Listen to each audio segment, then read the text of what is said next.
I definitely need to assess myself, I think. This one's exciting. Red, Italian, rear wheel drive, 2.5 litre. Alpha 75 maybe? Alpha Montreal? No? Nearly.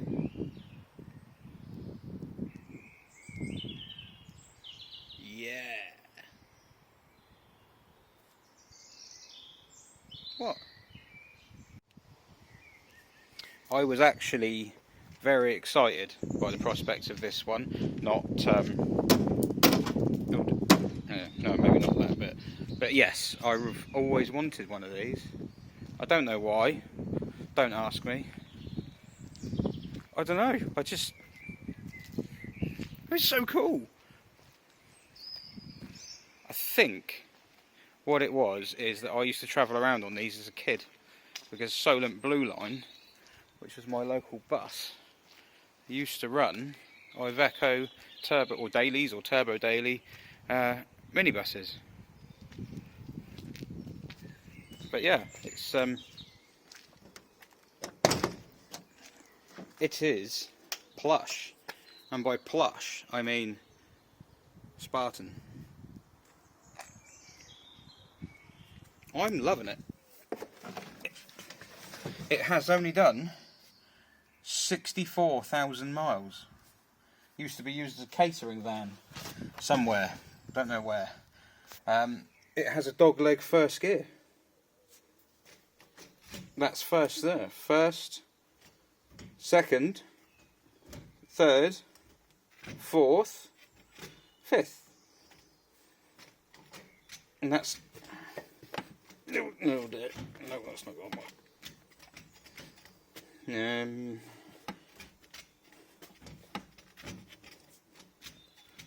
Well, it hasn't got reverse anymore. Hey! Reverse. We can also enjoy the quality clunk of the door. Yes, something like that. And the leftover McDonald's wrapper. When you get a car, when you buy a new car, or an old car specifically, or you have, I mean, even if it's a car you've already owned, but you go on some sort of adventure, you kind of build a bit of a relationship. You build a sort of rapport with something, you know. You have memories, you create memories. And if it's a really old, rickety shed like this, they tend to be even more memorable, normally for the wrong reasons. This particular van, I swapped. We had a Fiat Ducato, a 2.8 JTD, perfectly good van, really good van. Comfy, went well, fit loads in it, didn't give us any trouble, got abused and kept going. But for some reason I thought, no, I'll swap it. That was a 2006. And I thought, I'll swap it for a 1996 rusty Iveco Daily. Because I wanted to. And so, having swapped it, I got out of the Ducato, got into the Daily, and went from 130 something horsepower with many torques, I imagine. I just said many torques. To 75 horsepower, and that's once upon a time, probably not anymore. No radio, no power steering, which is just fantastic. No pollen filter by the look of it, because foliage has made its way in. I love it. I absolutely love it. And I want to go and drive it now, but I can't. But I wish I could. Now I'll do a more in-depth look around this absolute beast. Those connectors aren't connected to anything later on. But yeah, this will be a bit of a project, a bit of fun and games. There is actually a point to this. We need a van. And yeah, we thought it'd be quite cool to have one that's a bit different, and this is certainly different because you don't see these anymore because most of them have rusted away. But yeah, it'll be that's not even screwed down. Why is that not screwed down?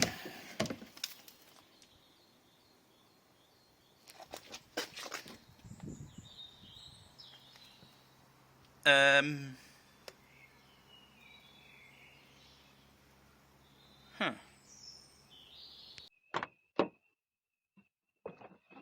Yeah. Hello. So this seemed like a pretty good way of introducing the Iveco van. It's going to be quite a stressful day tomorrow. Yeah.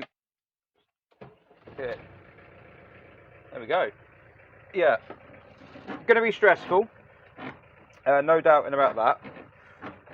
I'm going to buy a car. Another car. And it's not what you think. You won't see it coming. You probably won't believe it, actually. But it doesn't drive. It's got to be trailered, which means I'm hiring a trailer and using the van to pick it up. The van that has 80 horsepower. Well, no, sorry. The van that had 80 horsepower when it was new, which it isn't anymore. It's 25 years old.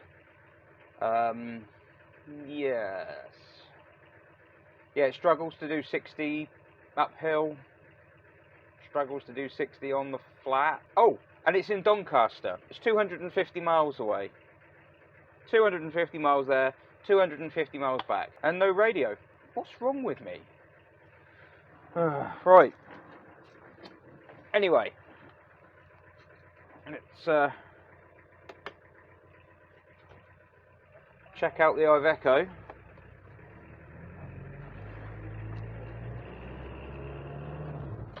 That's first gear, out of first gear at 10. Yeah, it's not refined. It's not refined. And this is also my first piece to camera while I'm driving, so we'll see how this goes. I imagine there'll be a lot of editing. It's okay, right. Yes. There you go. Oh dear. Right, so that's flat out now. 20. 25. 30, but we're going uphill. 30. 30. Levelled off. 35. Alright, time for a break. Yeah. I love this van, I'm not slagging it off, don't get me wrong. I'm quite fond of it. So anyway, yeah, why am I driving 250 miles tomorrow in this van, which is not well suited to the job? I've got an opportunity to buy a car, and it's a car that it's worth me buying. It should yield. In fact, the journey itself should prove positive. Something really bad's happened here, and I can't get anywhere near the motorway, so I'm going to turn around. Yeah, it's going to be a journey fraught with stress, especially when you get idiots in Kia Rios in front of you. Right, so we're going round the roundabout. It's excellent commentary, this. Right, there we go. Can't help but think that I have to question my life choices here. Driving 250 miles with a trailer on the back in a van that, I mean, I was thinking that the journey's not so bad because lorry drivers, you know, they have to do these journeys, but that's being optimistic that I'm going to be able to keep up with lorries. I'm not so sure. I am not convinced. I think it's going to be a tall order, but we'll find out. I've made that door rattle much more than it was. Oh, and the other thing, to make things even harder, is that the fuel tank in this is little.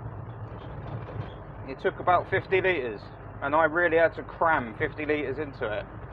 So on a journey of, I mean, it's going to be flat out, isn't it? I'm going to be flat out all the way there and all the way back. Yeah, I wonder why I do these things. That's second gear. You can pull away in second gear. That's flat out. 28. Right, now we are officially speeding, so I shall slow down. It's going to be an interesting drive. I have driven this van a fair distance already, Actually picked it up from Cambridge, I think, somewhere near there. That was horrible. Really was. It was not a nice journey. But at the same time, I have repaired some of it since then. Had the wheel balancing done because it was quite vicious before. So the wheels have been balanced. What else did I do? Oh, the door. There was a big hole in the door. There's a lot of rust. But the Daily is not a monocoque. It's not unitary construction like most vans, because Iveco's kind of a bit heavy duty. So it's actually got a separate chassis. So this body could just fall off one day. I expect it will. The Daily is also quite funky in that it has torsion bar front suspension, independent. Not the back. In the back is a cart spring, obviously, but then most vans are. So, right, we're getting left behind it. A 70-plate Mercedes EOC 400, whatever that is, 4MATIC. He's left us for dead. Ooh, a Talbot Express motorhome. That's older than this. I bet it's faster. I would imagine it. I'd be surprised if it wasn't. 500-mile round trip with a trailer on the back. Why am I doing this? Well, I know why I'm doing it, and when I'm there, it will all make sense. Oop, wrong gear. I mean, it's fun because you can just drive flat out everywhere, but the accelerator pedal is quite stiff. So that doesn't make it fun driving flat out, because it's quite hard to push it down. And because the van is so slow, oh god, oh no, it's an EQC 400. Because the van is so slow, I've got to try and stop as little as possible tomorrow, otherwise I'm going to lose too much time.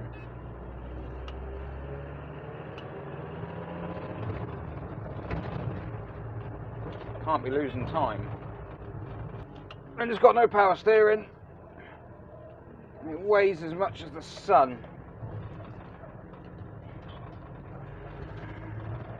But it's clean. I cleaned it in here.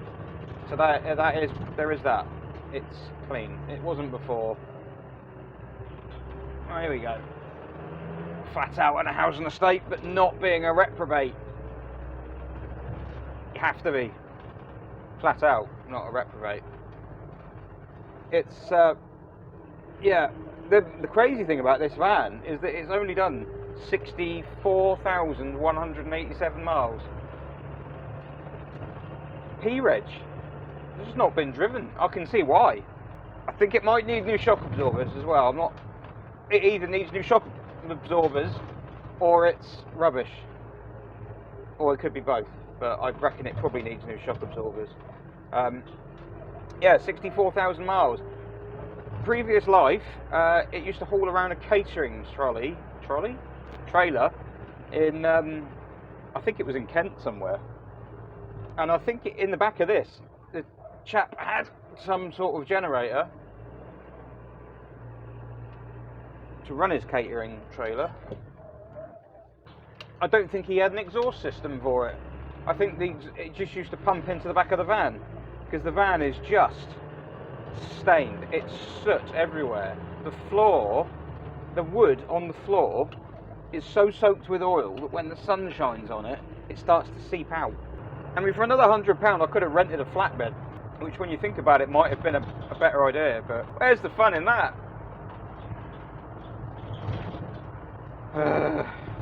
As my ideas go, this is going to be one of the more silly ones.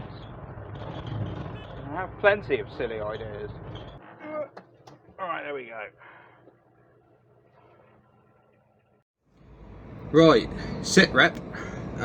Just stopped for the first time. It's 1:10.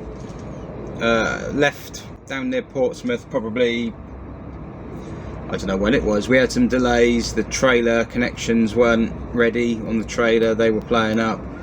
I was late there, so I didn't get away, I think, until about 10:30. Done 162 miles on the Odo at the moment, and just put in another 45 litres of diesel, which is pretty bad economy. But this time I really did brim it. Last time I'm not convinced it was fully full. This time I think it is, on account of the fact I could see it. Still got a fair way to go. In fact, I can find out, because I need to find out how far we've got. There's no one else in here.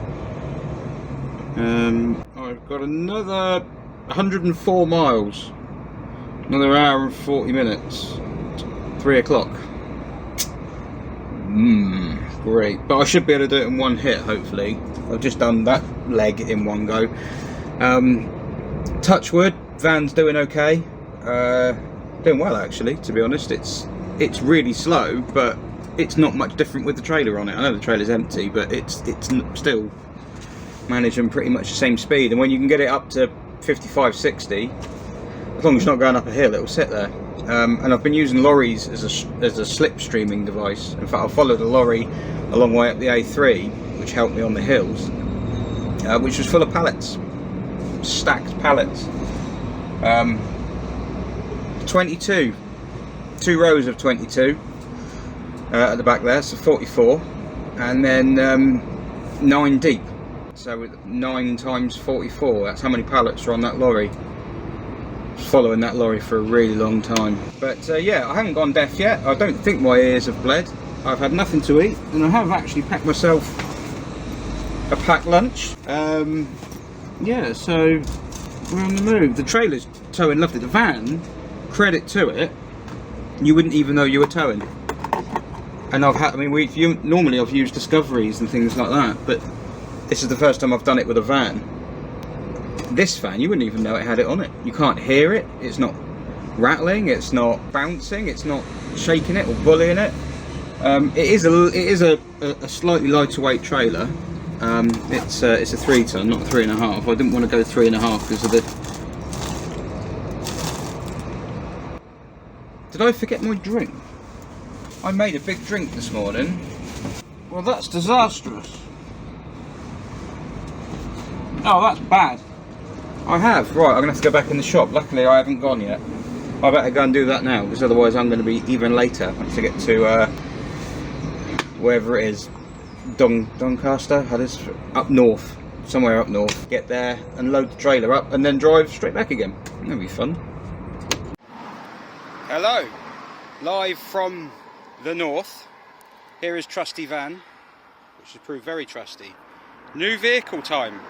I was looking at the wrong camera then. New vehicle time. Ready? Ta-da! Another SM. Bet you didn't see that one coming.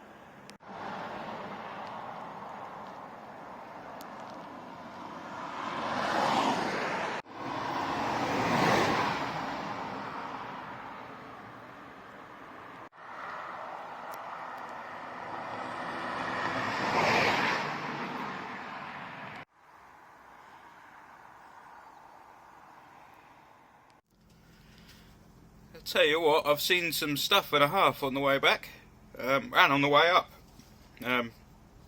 That's an even older van than this. You've got one of them Yaris things in front.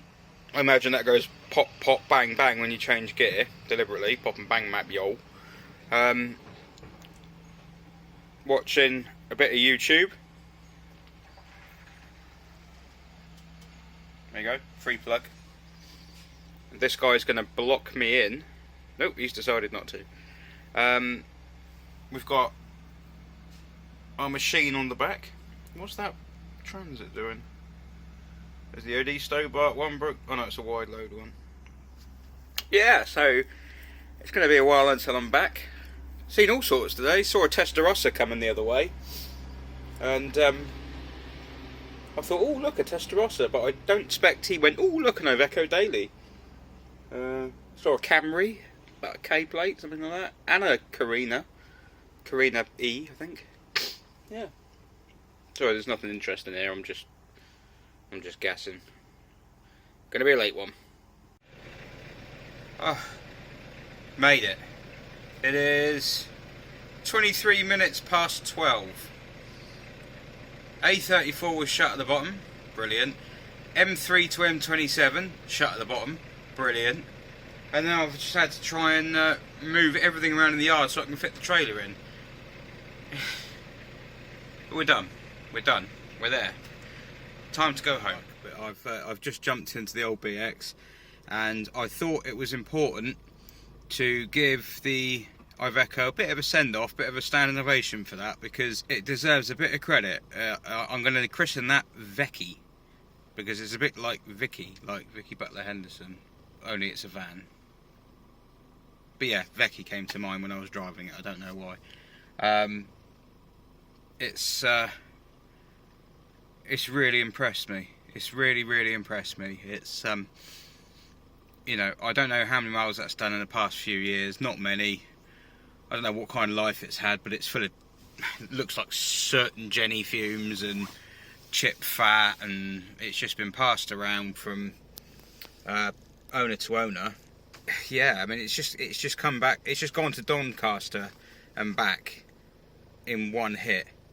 It's done it with roadworks. It's done it with contraflows. It's done it with heat and traffic jams and bumps. Oh, with a trailer on the back and with a car on the back of that on the way back. And it's only an 80 horsepower engine when it's new. So I think it's really impressive. I mean, yeah, it's only done 65k, so that's not many miles, but it means it's had a short miles life, you know, a life where you don't really get up to temperature and you don't get used. Is a hard life for some engines, or for most engines. So this thing is just, yeah, hats off to it. It's pretty much been flat out for the last 200 miles, and it hasn't even broken a sweat. It's just, yeah, it's noisy and it's bumpy and everything like that, but that's massively endeared itself to me today. Fair play to Iveco. VECKI, the Iveco. Right, I'm going home.